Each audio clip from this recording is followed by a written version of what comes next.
చూడండి, దీన్ని ఎవరూ కదిలించకండి.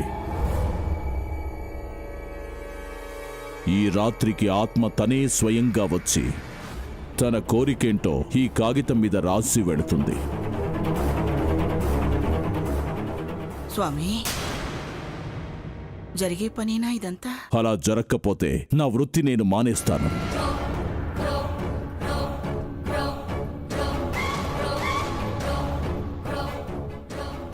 దీనికి అందరూ సహకరించాలి. దీన్ని ముట్టుకోకూడదు.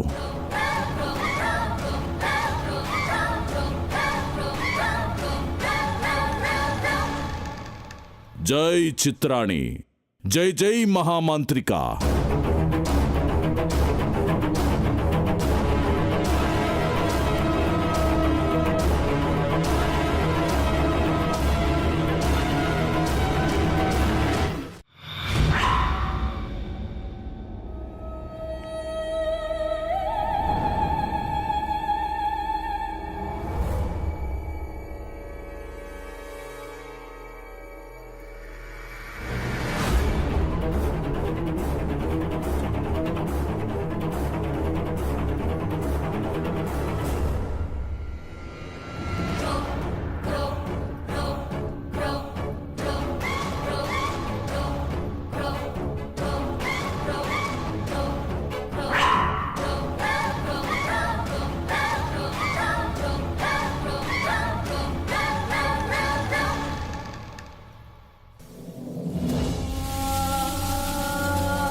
జై చిత్రాణి, జై జై మహామాంత్రిక.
ఈ సిద్ధాంతి సామాన్యుడు కాదు.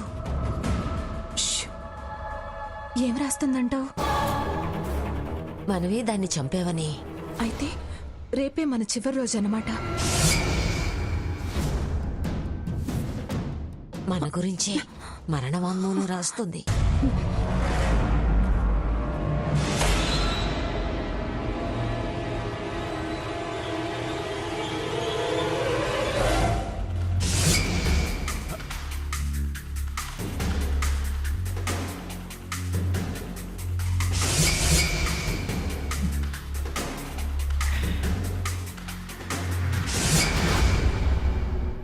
హంస, అద్దంలో ఆ ఫోటో చూడు.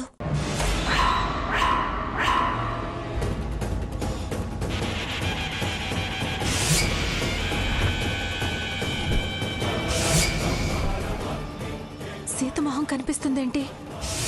అదే దెయ్యం వేషంలో వస్తే దాని మొహం కాక ఇంకెవరి మొహం కనిపిస్తుంది? అంటే మనల్ని వెర్రి మొహాల్ని చేసి దెయ్యం ఆట ఆ సీత ఆడుతుంది.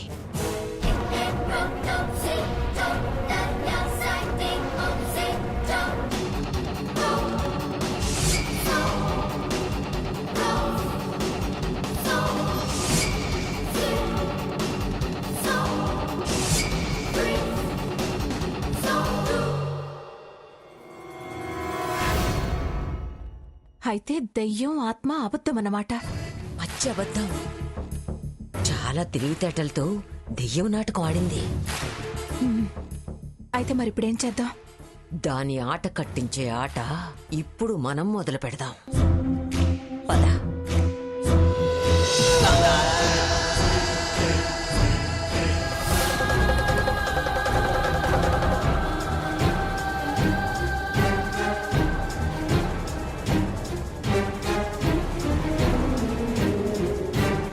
సాకేత్కు హంసకు త్వరగా పెళ్లి చేయండి. మనం అనుకున్నదిగా అది కోరుకుంది.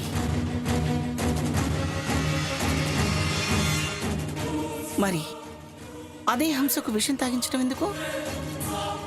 స్వామీజీ, ఈ విషయం అదేగా గతంలో చెప్పింది. మేం కూడా అలాగే చేద్దాం అనుకున్నాం కదా. మళ్ళీ తనేగా కుదరదు, నా బావ నాకే కావాలి, ఎవరికి దక్కనివ్వనని కూడా తనే అంది. తెరవకో రకంగా ప్రవర్తిస్తుందేమిటి? ఇతిమిద్దంగా తేల్చుకోలేని పరిస్థితిలో అప్పుడు ఆ ఆత్మ ఉండి ఉంటుంది. ఇప్పుడు ఇది నిజమనేలా? తనే రాసింది కదా. అప్పుడు తనే చెప్పిందంటున్నాగా. అభిప్రాయంలో మార్పులు మనుషులకైనా ఆత్మలకైనా మామూలే. కాలం కోపాన్ని పంతాన్ని మార్చొచ్చు. తన బిడ్డ భవిష్యత్తు గురించి పునరాలోచించొచ్చు. మరో మార్గం లేదన్న నిర్ణయానికి తను రావచ్చు. ఈ నిర్ణయాన్ని నమ్మచ్చా? లిఖితపూర్వకంగా తన సమ్మతి తెలిపింది. ఇంకా ఇందులో ఏ మార్పు ఉండదు. తన కోరిక ప్రకారం ముందుకు వెళ్ళడమే. సిద్ధాంతి గారు చెప్పాక తిరిగే ఉంది. మనం ఇక ఆలోచించాల్సిన పనే ఉంది.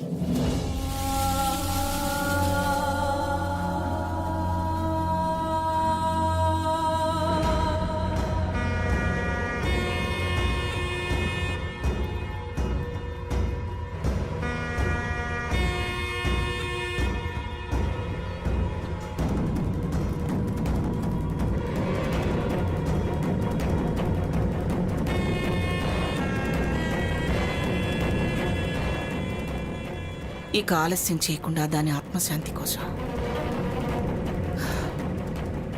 వెంటనే సాకేత్ హంసలు పెళ్లి చేసేద్దామండి.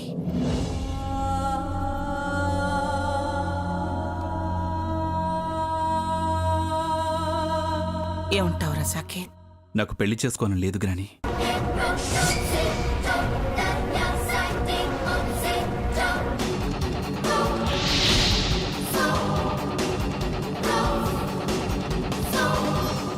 కానీ ఇంకా అది ఎవరిని వేధించకుండా ఉండాలంటే, మనలో మనం గొడవలు పడకుండా ఉండాలంటే నువ్వన్న ప్రకారం చేయటమే కరెక్ట్ అనిపిస్తోంది గ్రాని.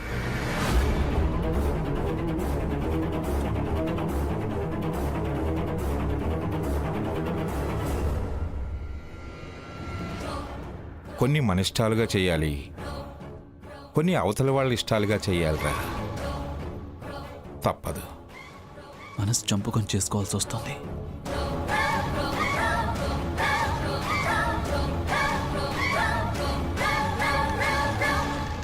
తన కొడుకు కోసం ఆలోచించుంటుందిరా.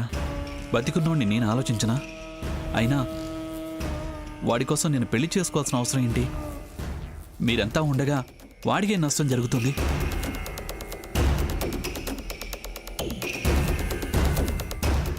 దాని ఆలోచన మనకేం తెలుస్తుందిరా?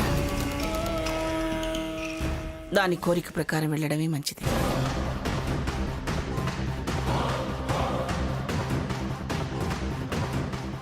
లేకపోతే ఎవరిని ఎప్పుడు ఆవహించి ఎలా హింసిస్తుందో.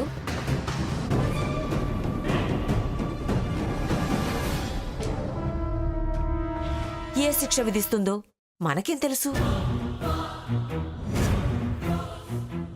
మానసికంగా మనం నలిగి చావడం కన్నా ఈ మనువు జరిపించేయడం మంచిది.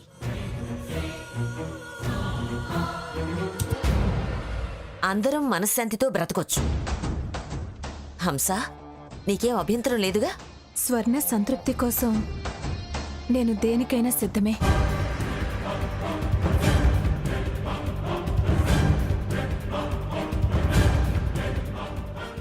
అమ్మమ్మగారు ఎలా అంటే అలాగే.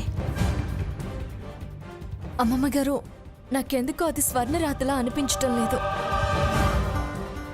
దాని తలరాతే అది చెరిపేసుకుంది, ఇంకా చేతిరాతలేంటి సీత? అయినా ఆత్మలు ఎవరి రాతలైనా రాయొచ్చు. మన తలరాతలు మార్చే శక్తి వాటికి ఉంటుంది.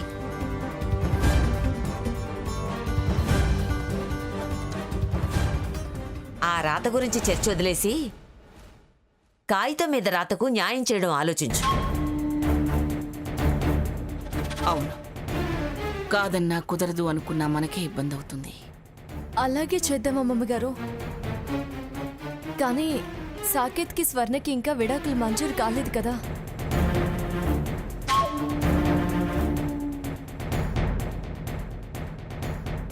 రేపేదైనా తిరకాసి వస్తే? బ్రతికుంటే డైవర్స్ గాని అదే పోయాక విడాకులేంటి సీత? పోయింది గనుకే అది చాలా ముఖ్యం అంటున్నాను. సీత, నీకేమైనా పిచ్చా? చనిపోయాక డైవర్స్ ఏంటి? పిచ్చి కాదు రఘు, ఎవరో కావాలనే స్వర్ణని చంపారు.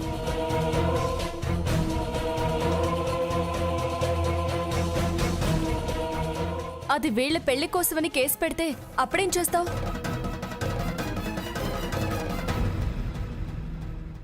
అలా ఎవరు చేస్తారు? దుఃఖం అమ్మమ్మగారు. ఆ పనేదో మా అమ్మా నాన్నలతోనే చేయిస్తే?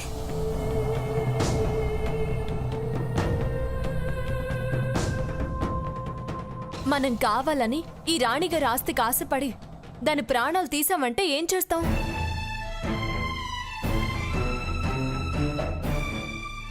మొత్తానికి మొత్తం జైలు పాలవుతాం.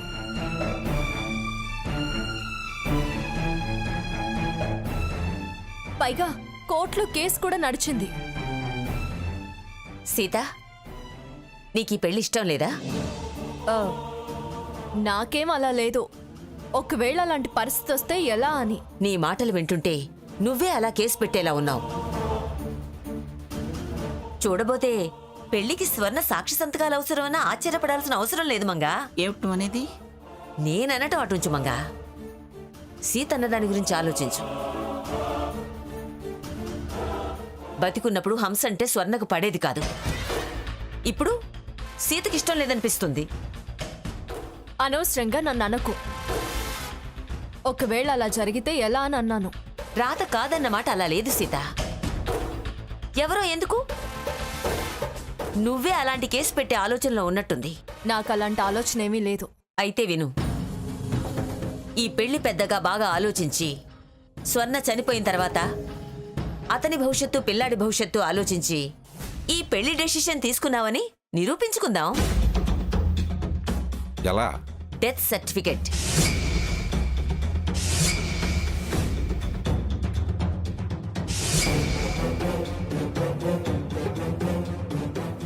డెత్ సర్టిఫికెట్ పెళ్లి కార్డు రెండు జత చేద్దాం. డెత్ సర్టిఫికేటా? అది మనం తీసుకోలేదుగా. నేను తీసుకొని నా దగ్గర భద్రంగా దాచాను.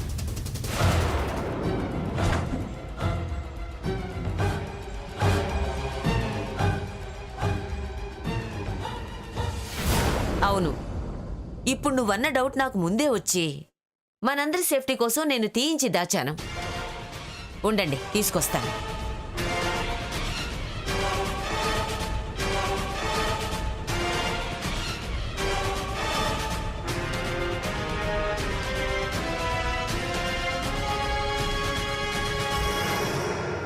ఇదిగో మంగ, స్వర్ణ డెత్ సర్టిఫికెట్.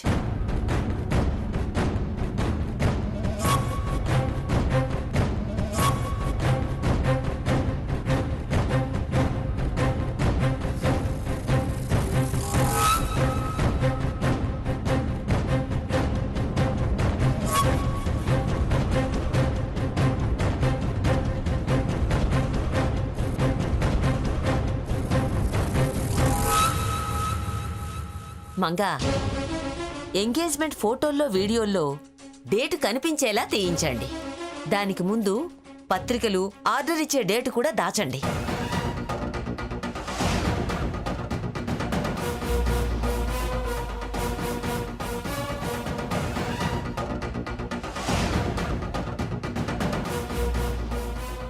నీ అతి తెలివితేటలు ఇక సాగవు సీత. భాగీరథి చెప్పిన విధంగా ప్రొసీడ్ అయితే ఏ ప్రాబ్లం ఉండదు.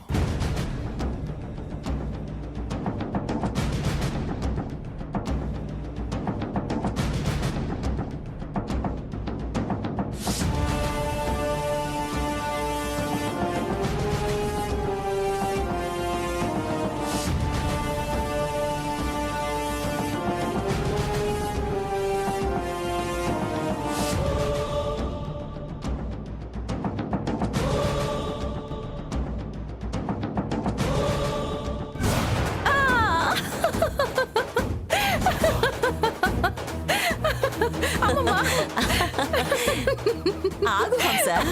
నాకిప్పుడు ఎంత హ్యాపీగా ఉందో. ఈ క్షణమే సాకేత్తో పెళ్ళైపోయినట్టుంది.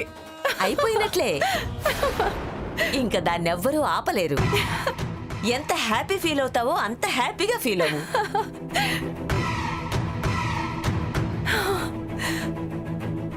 నా ముందా ఆ సీత కుప్పిగంతులు. అది ఎత్తేస్తే నేను పై ఎత్తు వేశాను. దెబ్బకు చిత్తయ్యింది. దాని వేలుతోనే దాని కన్ను పొడిచాను. ఎలా ఉంది నా ఐడియా?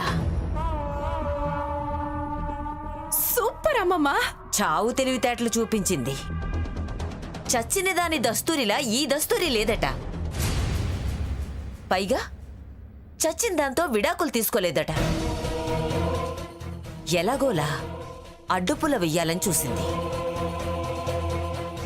దాని పుల్లతోనే దాన్ని అవతల విసిరి పారేశాను.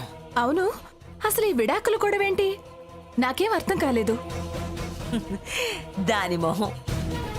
ఆ విషయంలో దానికే క్లారిటీ లేదు. ఏదో కన్ఫ్యూజన్ క్రియేట్ చేద్దామనుకుంది. అయినా సాకేత్తు మంగమ్మ ఓకే అన్నాక మధ్యలో ఈవిడకేంటి ప్రాబ్లం? ప్రేమ. చచ్చినా బ్రతికినా ఆ స్వర్ణంటే దానికున్న ప్రేమ. కాసేపు నేను టెన్షన్ పడ్డాను తెలుసా? ఇంకది జీవితకాలం టెన్షన్ పడుతూ బతికేలా చేయి. ఎలాగోలా దానికి ఏదో ఒక వంకతో ఊపిరాడకుండా చెయ్యాలి, చేస్తూనే ఉండాలి. ఏమాత్రం ఆలోచించే టైం ఇవ్వద్దు. ఇస్తే వెధవ ఆలోచనలు చేస్తుంది. ప్రతి క్షణం దాన్ని టెన్షన్లో ఉంచాలి. పెళ్ళయ్యేదాకా అదే పనిలో ఉండాలి. అర్థమైందా? అలాగే అమ్మమ్మ. అయినా ఇంకా తనేం చేయగలదు? ఏమైనా చేస్తుంది. అది దెయ్యంలా ఇంత నాటకం ఆడింది. రేపు మరో డ్రామా మొదలు పెట్టచ్చు. మనం మన జాగ్రత్తలో ఉండడం మంచిది. సరేనా? సరే, చాలా థ్యాంక్స్ అమ్మమ్మా. ఈ హ్యాపీనెస్ అంతా నీ వల్లే. కాస్త సంతోషం దాచుకో.